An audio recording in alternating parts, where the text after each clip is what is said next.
Hi hello guys, welcome back our channel guys. ఈరోజు మా ఊర్లో అయితే కందికొత్తల పండగ అయితే జరుపుకుంటున్నారు.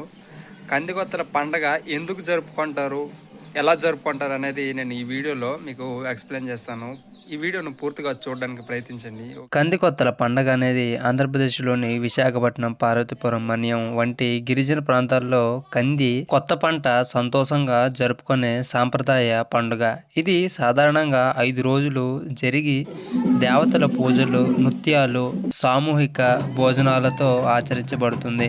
పండగ ప్రారంభం. పండుగ మొదటి రోజు గ్రామవాసులు కొత్త బట్టలు ధరించి గ్రామ దేవతలకు మేక తలకాయలతో పూజలు చేస్తారు. మొక్కులు చెల్లించుకొని అడవి దేవతలైన చేతరమ్మ, గొడ్డలమ్మలను గ్రామానికి తీసుకువచ్చి ప్రత్యేక పూజలు అర్పిస్తారు. ప్రధాన ఆచారాల దేవతల ప్రతిరూపాలైన ఛత్రమ్మ, నెమలి పించం, గొడ్డలమ్మలను ఊరేగించి ఇంటింటికి తీసుకువెళ్ళి ధూపదీపారాధనలు చేస్తారు. కంది పంటలతో తయారు చేసిన వంటకాలను నైవేద్యంగా సమర్పించి డప్పు వాయిద్యాలతో అందరూ నృత్య రాగాలు చేస్తారు.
ఈ పండగ జరిగేటప్పుడు చుట్టుపక్కల గ్రామాలంతా చూడండి ఈ విధంగా వస్తారు. అక్కడ చూశారు కదా,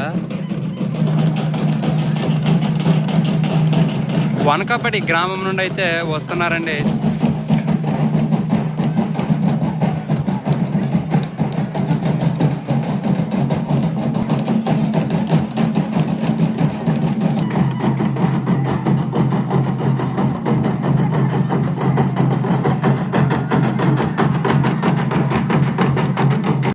కందికొత్తల పండుగ ఆంధ్రప్రదేశ్, ఒడిశా గిరిజన ప్రాంతాలలో సంక్రాంతి సమయంలో జరిగే పండుగ. ఇది కంది, జొన్న, రాగి వంటి తొలి పంటల ఆహారాలతో దేవతలకు నైవేద్యం సమర్పించి జరుపుకుంటారు.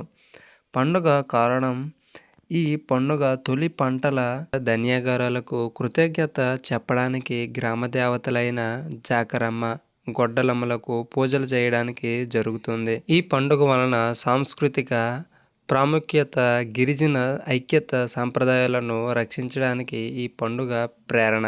ఈ పండుగ జరుపుకున్న తర్వాతనే కందులను తినడం ప్రారంభిస్తారు. గైస్ వీడియో మీకు నచ్చితే ఒక లైక్ చేయండి, అలాగే షేర్ చేయండి. మరొక కొత్త వీడియోతో కలుస్తా. Bye guys.